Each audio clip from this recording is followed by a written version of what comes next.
दोस्तों क्या आपको पता है कि 1974 तक किसी ने कभी ये चीज़ सोची भी नहीं थी अपने सपनों में कि पर्सनल कंप्यूटर्स जैसी भी कोई चीज़ हो सकती है। इस टाइम तक जो कंप्यूटर्स आया करते थे ना, बहुत ज़्यादा बड़े हुआ करते थे, साइज़ में बहुत ज़्यादा बल्की हुआ करते थे एंड साथ ही साथ में बहुत ज़्यादा एक्सपेंसिव भी हुआ करते थे। इतने ज़्यादा एक्सपेंसिव कि अगर आपको एक कंप्यूटर को रेंट करना होता तो आपको पर मंथ 2000 से लेकर 3000 US डॉलर्स जितना पे करना पड़ता उस ज़माने में। तो आखिर उस ज़माने से इस ज़माने में जबकि पर्सनल कंप्यूटर्स एक नेसेसिटी बन चुके हैं और आपको हर किसी के पास आज की डेट में मोस्टली एक पर्सनल कंप्यूटर मिलेगा, एक पर्सनल लैपटॉप मिलेगा, इस जमाने में हम लोग आए कैसे, कितना टाइम लगा, क्या क्या चीजें हुई, आज बात करेंगे इसी स्टोरी के बारे में। तो दोस्तों मेरा नाम है अभिषेक और मैं आप सभी का स्वागत करता हूं इस कमाल की सीरीज में जिसे हम लोग कहते हैं नो द ब्रांड, जहां हम लोग बात करते हैं ब्रांड्स की सक्सेस स्टोरीज के बारे में। और आज का हमारा टॉपिक है Intel, the godfather of modern computing.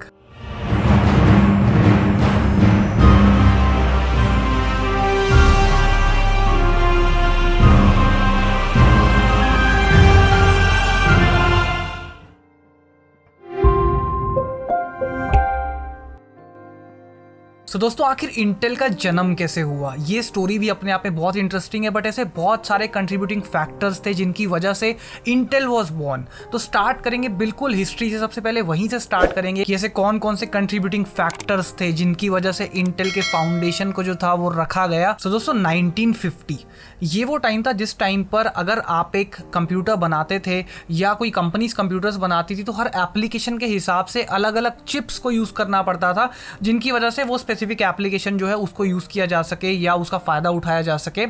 1947 में हालांकि एक बहुत ही कमाल की इन्वेंशन हो चुकी थी जिसको हम लोग कहते हैं ट्रांजिस्टर्स।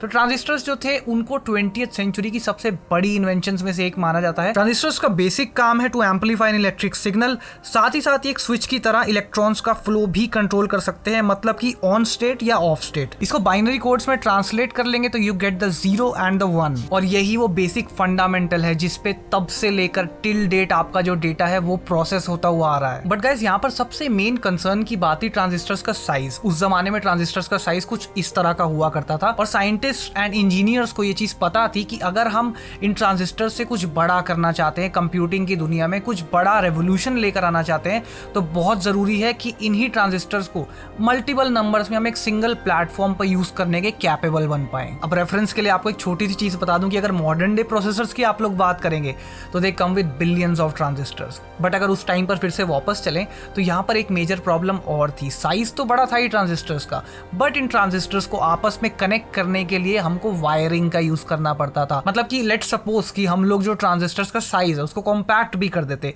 बट उसके बाद भी they have to be connected with wires. और आप कितनी ही वायर्स कनेक्ट कर लेंगे एक सर्किट में, मतलब देयर इज अ लिमिट, जिसके बाद में वो फिर से उसका जो साइज है वो हद से ज्यादा बड़ा हो जाएगा और वो फिर से अनयूजेबल हो जाएगा। तो यहाँ दोस्तों जन्म हुआ प्रिंटेड सर्किट बोर्ड्स का, जो कि एक और लीप थे in the world of computing technology, क्योंकि अब इन सब कंपोनेंट्स को एक केमिकल एचिंग प्रोसेस से कनेक्ट किया जा सकता था using the integrated circuit board. ये इन्वेंशन किया विलियम शॉकले ने। विलियम शॉकले का नाम जानना बहुत जरूरी है क्योंकि ये एक ऐसे पर्सन है जिनके ऊपर ये स्टोरी आगे बहुत आगे तक जाने वाली है, तो इसीलिए विलियम शॉकले का नाम जरूर याद रखिएगा। सो although William Shockley was a very talented man, but उनका नेचर थोड़ा अजीब सा था। मतलब ही हैड ईगो इश्यूज और मतलब वो हर एक चीज का क्रेडिट अपने सर लेना चाहते थे जो भी उनकी टीम करे। तो विलियम शॉकले जो है वो प्लान कर लेते हैं कि let's start something on our own, कुछ अपना स्टार्ट करते हैं, यहाँ से कहीं और मैं मूव करता हूँ और फिर कुछ अपना स्टार्ट करते हैं। तो ये अपनी इस कंपनी के लिए ढूंढते हैं यूएस के सबसे टॉप 8 साइंटिस्ट और इंजीनियर्स, और इसके साथ में जो है ये कंपनी को फॉर्म करते हैं जिस कंपनी का नाम होता है शॉकले सेमीकंडक्टर लैब। इन 8 लोगों को हिस्ट्री में ट्रेटर्स 8 के नाम से भी जाना जाता है।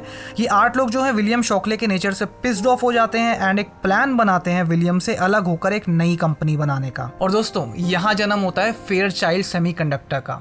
ये वो कंपनी है जिसको सिलिकॉन वैली का जो ओरिजिन है, जहाँ से उसका कल्चर और ओरिजिन स्टार्ट हुआ, वो माना जाता है फेयरचाइल्ड सेमीकंडक्टर को। So Fairchild Semiconductor was not like other companies. This was a completely different project. मतलब ये लोग कुछ यूनिक कर रहे थे जो उस टाइम पर मार्केट में नहीं था, जिसकी वजह से ये हर टाइम मीडिया कवरेज में, बज में जो थे रहते ही थे और बहुत ज़्यादा हाइप्ड रहते थे। और जैसा स्मॉल फन फैक्ट कि यही वो कंपनी है जहाँ से बहुत सारी कंपनीज का इजाद हुआ, जिनमें से एक इंटेल तो थी ही, बट सैनडिस्क और AMD, उन कंपनीज का भी इसी कंपनी से ही डायरेक्टली और इनडायरेक्टली जो था वो इजाद हुआ। सो इन्होंने पहला प्रैक्टिकल इंटीग्रेटेड सर्किट बनाया था जो कि सिलिकॉन वैली को एक नए रेवोल्यूशन की तरफ तरफ लेके जाने वाला था फ्यूचर में। The company was getting really successful, but धीरे धीरे due to some reasons, some unknown reasons, जो उनका स्टाफ था उन्होंने मतलब लीव करना शुरू कर दिया कंपनी को, and they started doing some different project. जिसके बाद में रॉबर्ट नॉइस, जो कि इस प्रोजेक्ट को लीड करते आ रहे थे, उनके मन में विचार आया कि यार अब टाइम आ गया है कुछ नया स्टार्ट करने का और कुछ बड़ा स्टार्ट करने का। 1968 में रॉबर्ट नॉइस और गॉर्डन मूर ने एक नया प्रोजेक्ट स्टार्ट किया, ये सोचकर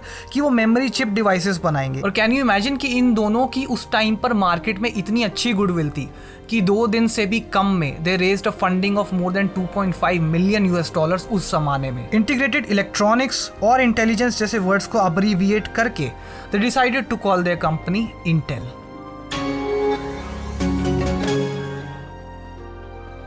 1969 में इंटेल को ब्यूजीकॉम ने कॉन्ट्रैक्ट दिया टू डिजाइन स्पेशलाइज्ड माइक्रोचिप्स उनके कैलकुलेटर के लिए। तो यहाँ इंटेल ने प्रोड्यूस किया अपना पहला ऐसा चिप जो किसी भी एप्लीकेशन के अकॉर्डिंग प्रोग्राम किया जा सकता था। यहीं से जन्म हुआ वर्ल्ड के फर्स्ट माइक्रो प्रोसेसर का, जिसे नाम दिया गया इंटेल 404। ये छोटा सा माइक्रोचिप उस टाइम तक आने वाले ऐसे कंप्यूटर से भी पावरफुल था जो कि साइज में पूरे रूम जितने बड़े थे, and it was named computer on a single chip. So Intel समझ चुका था कि ये टेक्नोलॉजी बहुत रेवोल्यूशन लेकर आने वाली है, तो इसको सीमित क्यों रखा जाए बाकियों तक, अपने प्रोडक्ट्स के थ्रू क्यों ना इसको लॉन्च किया जाए। 1971 में दे लॉन्च इंटेल 4004 और इसके आने से पर्सनल कंप्यूटर्स के लिए एक रास्ता बनना स्टार्ट हो गया था। इस प्रोसेसर की प्राइसिंग की बात करें तो उस टाइम पर जब ये लॉन्च हुआ था इसका प्राइस था $60, बट इस प्राइसिंग पर आने के बावजूद भी उस टाइम पर आने वाले IBM कंप्यूटर्स का ये तेल निकाल देता था, जो कि इससे बहुत बड़े बड़े साइज में होते थे, मतलब पूरे रूम को भर दें इतना बड़ा साइज। और साथ में अगर आप उनको रेंट करना चाहते थे तो you have to spend thousands of dollars every month उनको रेंट करने के लिए। उसका भी परफॉर्मेंस में ये तेल निकाल देता था, इतना छोटा सा माइक्रो प्रोसेसर। तो अभी तक तो जैसा कि मैंने आपको बताया कि लोगों को लगता था कि पर्सनल कंप्यूटर्स जैसा कुछ नहीं हो सकता, ये एक इम्पॉसिबल चीज़ है। और जो ये कंप्यूटर्स की मार्केट है ये कंज्यूमर सेगमेंट के लिए नहीं है, हर एक एंड कंज्यूमर तक ये चीज़ नहीं पहुंचेगी कभी, क्योंकि उनको इसकी ज़रूरत ही नहीं है। बट ये थिंकिंग धीरे धीरे चेंज होने वाली थी। 1972 में इंटेल लॉन्च 8008 प्रोसेसर, जो कि धीरे धीरे हमें पर्सनल कंप्यूटिंग की डायरेक्शन में लेके जा रहा था। ये प्रोसेसर 4004 से 2 गुना ज़्यादा पावरफुल था और एडवांस था। इसी का एक और एडवांस और रिफाइंड वर्जन इंटेल ने लॉन्च किया, जो कि था 8080 प्रोसेसर। ये लॉन्च किया गया 1974 में, जिससे बना वर्ल्ड का सबसे पहला personal computer which was named Altair. Can you imagine कि ऑल्टेयर में जो प्रोसेसर यूज किया गया था इंटेल का, उसकी क्लॉक स्पीड कितनी हुआ करती थी? It was 2 megahertz. मतलब आज के टाइम से इमेजिन करना देख रहे हो कितना मुश्किल हो रहा है when we are hitting the 5 gigahertz mark. आज की डेट में काफ़ी सारे प्रोसेसर्स में उस टाइम पर 2 मेगाहर्ट्ज का प्रोसेसर जो था वो सबसे पहले पर्सनल कंप्यूटर में यूज़ किया गया था। अब 1980s आते आते इंटेल इतनी सारी एडवांसमेंट्स कर रहा था, इतनी माइंड ब्लोइंग टेक्नोलॉजीज लेकर आ रहा था जो किसी ने सोचा भी नहीं था, जो लोगों को लगता था इम्पॉसिबल था। बट डू यू नो कि इस टाइम पर आकर भी Intel never gained that spot जो कि वो डिजर्व करते थे। Intel was not the market leader इस टाइम पर, क्योंकि इंटेल जो था वो लगातार डेवलपमेंट्स में लगा हुआ था। और जब भी आप ऐसी डेवलपमेंट्स की तरफ जाते हैं ना जिनका कोई फ्यूचर लोगों को दिखता नहीं होता, तो यू रिस्क एवरीथिंग। और यही इंटेल के साथ हो रहा था इस टाइम तक। जो इंटेल था वो अपनी R&D की वजह से और अपनी रेगुलर एडवांसमेंट्स एंड डेवलपमेंट्स की वजह से बहुत ज़्यादा पैसा खर्च कर रहा था, जिसकी वजह से they were facing huge losses in their business. अब आप सोच रहे होंगे कि अगर इंटेल लीड नहीं कर रहा था मार्केट को तो क्या AMD कर रहा था? नो, इस टाइम पर जो ब्रांड मार्केट को लीड कर रहा था चिप सेगमेंट में, that was Motorola. Sound strange ना, बट या मोटरोला वॉज द ब्रांड जो कि लीड कर रहा था इस टाइम पर। और फाइनली ये सब चेंज हुआ 1985 में, जब इंटेल ने लॉन्च किया अपना इंटेल 386 प्रोसेसर और इस कंप्यूटिंग इंडस्ट्री का पूरा नक्शा बदल डाला। अब ये 1980s के टाइम पर ना एक चीज़ और इंटरेस्टिंग थी। इस टाइम पर क्या था, कुछ कॉन्ट्रैक्ट्स हुआ करते थे डिफरेंट तरह के, जिसके बारे में हमने पहले भी बात की, आज दोबारा बात करते हैं।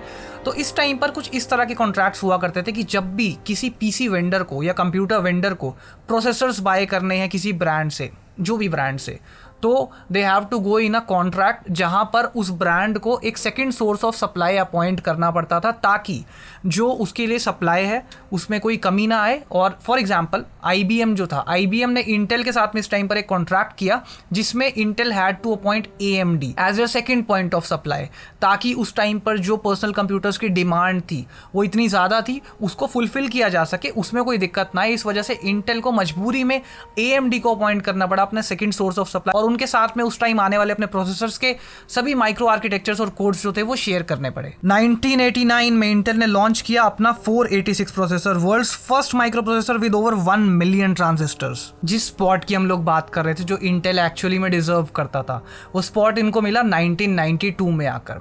1992 में Intel was dominating so badly कि जो CPU मार्केट था उसका 83% जो सेल्स का शेयर था that came from Intel. So Intel was the biggest thing in the market at that time. 1993, इस टाइम तक मैं पैदा भी नहीं हुआ था, बट इस टाइम पर इंटेल ने एक ऐसा अपना प्रोसेसर्स का लाइनअप जो है वो लॉन्च किया, जो कि आई एम प्रिटी श्योर कि आप में से सब ने मतलब यूज़ भी किया होगा, या फिर यूज़ नहीं भी किया होगा तो एटलीस्ट सुना ज़रूर होगा।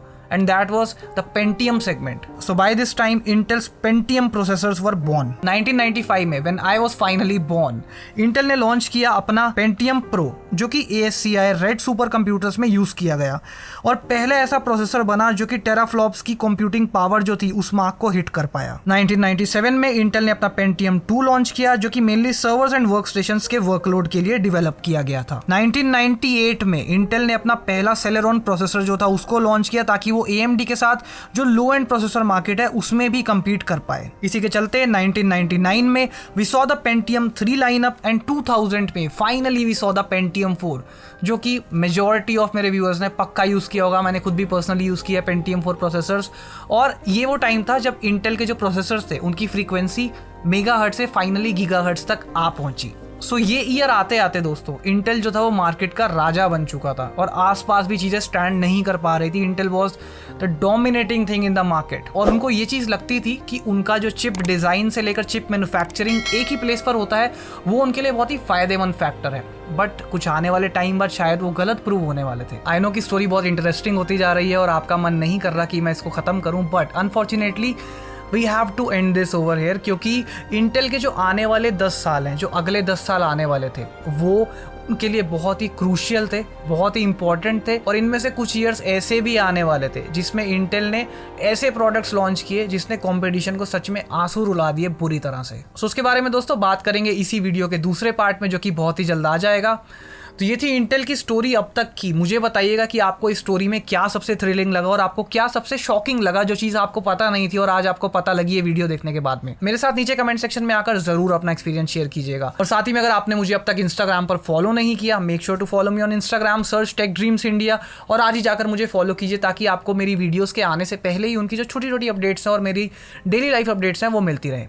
वीडियो आपको पसंद आई तो वीडियो को करें लाइक, साथ से साथ शेयर करें, सब्सक्राइब करें मेरे चैनल को, और दबाएं बेल आइकन को भी, ताकि आपको मेरे वीडियो का नोटिफिकेशन आए सबसे पहले।